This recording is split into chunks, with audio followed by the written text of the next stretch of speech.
ક્યારેય એવું વિચાર્યું છે કે માની લો કોઈ વસ્તુ પર ઊર્જા પડે, જેમ કે સૂરજનો તડકો કોઈ ગાડી પર પડે છે, તો એ ઊર્જાનું થાય છે શું? એ જાય છે ક્યાં? દેખાવમાં તો આ સાવ સાદો સવાલ લાગે, બરાબર? પણ ચાલો આજે એની પાછળનું જે વિજ્ઞાન છે ને એને એકદમ સરળ ભાષામાં સમજીએ. તો આજે આપણે મુખ્યત્વે 4 બાબતો પર ધ્યાન આપીશું. સૌથી પહેલાં ઊર્જાના 3 રસ્તા કયા છે એ જોઈશું. પછી આદર્શ અને વાસ્તવિક પદાર્થો વચ્ચે શું તફાવત છે એ સમજીશું. ત્યાર પછી કોઈપણ પદાર્થ ગરમી પાછી કઈ રીતે આપે છે, એટલે કે ઉત્સર્જન, એની વાત કરીશું. અને છેલ્લે આ બધી જ વાતો એકબીજા સાથે કઈ રીતે જોડાયેલી છે એક કનેક્શન શોધીશું. ચાલો તો શરૂ કરીએ આપણા પહેલા ભાગથી. એ સમજીએ કે જ્યારે કોઈ પણ ઊર્જા કોઈ સપાટીને ટકરાય ત્યારે એક્ઝેક્ટલી શું થાય છે. જુઓ, કોઈ પણ સપાટી પર જે ટોટલ એનર્જી આવીને પડે છે ને એ આપણો સ્ટાર્ટિંગ પોઈન્ટ છે. આને આપણે કહીશું આપાત ઉષ્મા, અથવા ટેકનિકલી કહીએ તો QI. બસ એમ સમજો કે કોઈ ગરમ સ્ત્રોતમાંથી જેટલી પણ ગરમી આવી રહી છે એ બધી જ QI છે. હવે આ જે ઊર્જા આવી રહી છે એના 3 રસ્તા છે. પહેલો રસ્તો છે QA, એટલે કે શોષાયેલી ઊર્જા. આ એ ભાગ છે જે પદાર્થની અંદર જતો રહે છે અને એને ગરમ કરે છે.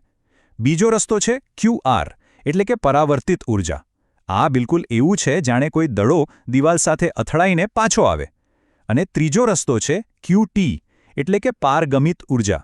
જેમ કાચમાંથી પ્રકાશ આરપાર નીકળી જાય, બસ એ જ રીતે આ ઊર્જા પદાર્થની આરપાર જતી રહે છે. આ ત્રણેયને માપવા માટે આપણે 3 ખાસ શબ્દો વાપરીએ છીએ. પહેલો છે આલ્ફા, એટલે કે શોષકતા. એ બતાવે છે કે કુલ ઊર્જામાંથી કેટલો ભાગ શોષાયો. બીજો છે ગામા, એટલે કે પરાવર્તકતા. એ બતાવે છે કે કેટલો ભાગ પાછો ફેંકાયો. અને ત્રીજો છે ટાઉ, એટલે કે પારગમકતા, જે બતાવે છે કે કેટલો ભાગ આરપાર જતો રહ્યો. આ ત્રણેયની કિંમત હંમેશા 0 અને 1ની વચ્ચે જ હોય છે. અને આમાં સૌથી મજાની વાત શું છે ખબર છે? ઊર્જા ક્યારેય ખોવાઈ નથી જતી, એનું નાશ નથી થતો. આ ત્રણેય ભાગો આલ્ફા, ગેમા અને ટાઉ એનો સરવાળો કરો તો હંમેશા એક જ થાય. એનો મતલબ કે 100% ઊર્જાનો હિસાબ આપણી પાસે હોય જ છે. કાં તો એ શોષાશે, કાં પરાવર્તિત થશે, કાં તો આરપાર જશે. બસ બીજું કંઈ નહીં. ચાલો હવે આગળ વધીએ અને જોઈએ કે આ ગુણધર્મોના આધારે આપણે પદાર્થોને કઈ રીતે સમજી શકીએ છીએ. અહીં જુઓ, 2 અલગ અલગ વસ્તુઓ છે. એક બાજુ છે અપારદર્શક પદાર્થ, જેમ કે કોઈ દિવાલ.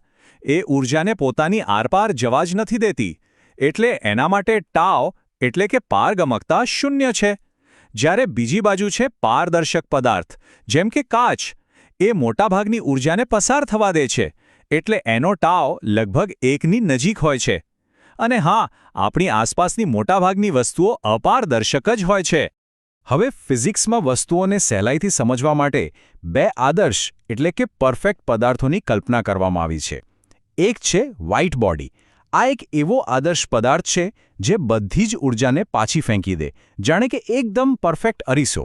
એના માટે ગામાની કિંમત 1 હોય. અને બીજો છે બ્લેક બોડી. આ એનાથી બિલકુલ ઊંધું છે. એ પોતાના પર પડતી બધી જ ઊર્જાને શોષી લે છે. એના માટે આલ્ફા એની કિંમત 1 હોય. ચાલો આ બ્લેક બોડી વિશે થોડી વધારે વાત કરીએ, કારણ કે આ કોન્સેપ્ટ ખૂબ જ અગત્યનો છે. બ્લેક બોડી એટલે એક સંપૂર્ણ શોષક. એના પર જેટલી પણ ઊર્જા પડે એ બધી જ ગળી જાય છે. કંઈ પણ પાછું નથી ફેંકતો કે કંઈ પણ આરપાર જવા નથી દેતો. હવે સાચું છે કે હકીકતમાં આવો કોઈ 100% પરફેક્ટ પદાર્થ નથી હોતો, પણ આ આઈડિયા આપણને વાસ્તવિક દુનિયાની વસ્તુઓને સમજવામાં બહુ મદદ કરે છે.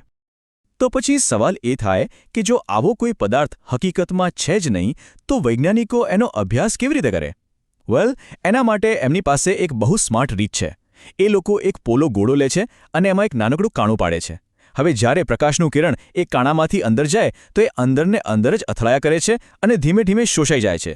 એ કિરણને બહાર નીકળવાનો કોઈ રસ્તો જ નથી મળતો. એટલે બહારથી જોનાર વ્યક્તિ માટે પેલું નાનું કાણું જ એક પરફેક્ટ બ્લેક બોડી જેવું કામ કરે છે. તો ચાલો હવે વાસ્તવિક દુનિયામાં પાછા આવીએ. આપણી આજુબાજુની જે બધી વસ્તુઓ છે, આપણા કપડાં, દિવાલો, આપણી ચામડી પણ, એ બધી ગ્રે બોડી છે. ગ્રે બોડીનો મતલબ એવો થાય કે એ મોટાભાગની ઊર્જા શોષી તો લે છે, પણ થોડી ઘણી ઊર્જા પાછી પણ ફેંકે છે.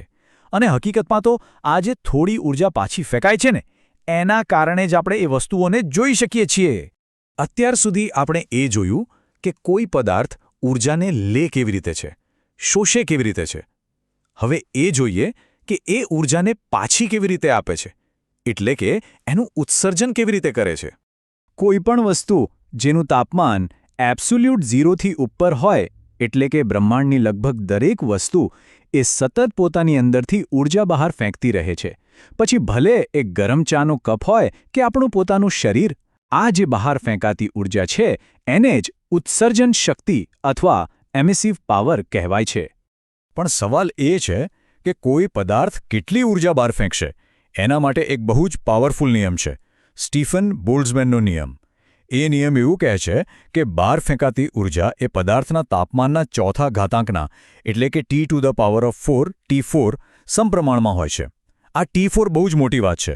એનો સીધો મતલબ એ થાય કે જો તાપમાનને ફક્ત બમણું કરવામાં આવે તો બહાર ફેંકાતી ઊર્જા 16 ગણી વધી જાય છે.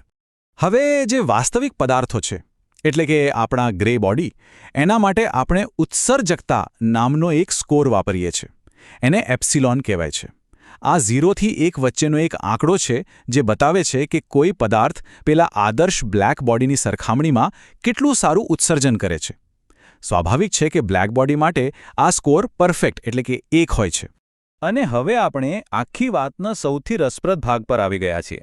અહીં આપણે અત્યાર સુધીની બધી વાતોને જોડીશું, એટલે કે શોષણ અને ઉત્સર્જનને એકસાથે લાવીશું. કિર્ચોફનો નિયમ આ બધી કડીઓને એકદમ સુંદર રીતે જોડી દે છે. આ નિયમ એમ કહે છે કે કોઈ પણ પદાર્થ માટે જ્યારે એ ઉષ્મીય સંતુલનમાં હોય, એટલે કે એનું તાપમાન સ્થિર હોય, ત્યારે એની ઊર્જા શોષવાની જે ક્ષમતા છે, એટલે કે આલ્ફા, એ એની ઊર્જા ઉત્સર્જિત કરવાની ક્ષમતા, એટલે કે એપ્સિલોન, એટલી જ હોય છે. એકદમ ટૂંકમાં કહીએ તો આલ્ફા બરાબર એપ્સિલોન. તો આનો સાદો મતલબ શું થયો? મતલબ એ કે જે સારો શોષક છે એ સારો ઉત્સર્જક પણ છે. એકદમ સરળ. રણની રેતીનો વિચાર કરો. દિવસે એ સૂર્યની ગરમીને ખૂબ સારી રીતે શોષી લે છે, એટલે ભયંકર ગરમ થઈ જાય છે. પણ જેવી રાત પડે એ જ રેતી, કારણ કે એ સારો શોષક છે, એ સારો ઉત્સર્જક પણ બને છે. અને એ બધી જ ગરમીને એટલી ઝડપથી પાછી અવકાશમાં ફેંકી દે છે, એટલે જ રાત્રે રણમાં ઠંડી લાગે છે. અને આ બધું ખાલી થિયરી નથી. આપણા રોજિંદા જીવનમાં આ સિદ્ધાંતોનો ભરપૂર ઉપયોગ કરીએ છીએ. ક્યારે વિચાર્યું છે કે થર્મસ ફ્લાસ્કની અંદરની સપાટી આટલી ચળકતી કેમ હોય છે? કારણ કે ચળકતી સપાટી ગરમીની ખરાબ શોષક હોય છે. અને કિર્ચોફના નિયમ પ્રમાણે જે ખરાબ શોષક હોય એ ખરાબ ઉત્સર્જક પણ હોય. એટલે એ ગરમીને અંદરથી બહાર નથી જવા દેતી અને આપણી ચા કે કોફી ગરમ રહે છે. તો ચાલો આપણે આખી વાતના મુખ્ય મુદ્દાઓને ફટાફટ યાદ કરી લઈએ. પહેલું, ઊર્જાના 3 રસ્તા છે: શોષણ, પરાવર્તન અને પારગમન. બીજું, બ્લેક બોડી એક આદર્શ શોષક અને આદર્શ ઉત્સર્જક છે. ત્રીજું, ઉત્સર્જિત થતી ઊર્જા તાપમાનના ચોથા ઘાતાંક પ્રમાણે વધે છે, એટલે કે ખૂબ જ ઝડપથી.